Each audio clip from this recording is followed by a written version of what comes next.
মানুষজন এই খাবার জিনিসই এইসব উল্টো পাল্টা কোথায় ফেলাই থই আল্লাহর দেয়া নিয়ামত। যাও কেউ একজনের সালাই দিবানি, খাবার জিনিস তো নষ্ট করা যাবে না। যাই মামু, শুনে যাও মামু নাকি? কি মামু? হ্যাঁ, একটা পেয়ারা আনলাম, দেখো দেখ ঠিক আছে নাই? হ্যাঁ তো ঠিক আছে মামু, খাইলাম মামু। খাও, তোমার জন্য তো আনা। ঠিক আছে না? হ্যাঁ মামু। মিষ্টি না? সেই মিষ্টি, সেই স্বাদ না? সেই স্বাদ বানো। পাকা আছে, পাকা আছে। পোকা টুকা আছে না? মামু একদম একদম ঠিক আছে। তোমার জন্য নিয়ে আসলাম। আসতেছি, মানুষজন দেখো কত বড় নিকৃষ্ট হয়ে গেছে।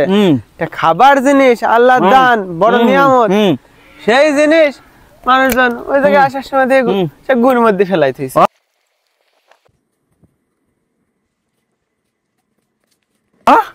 হ্যাঁ, গুড় মধ্যে, গুড় মধ্যে।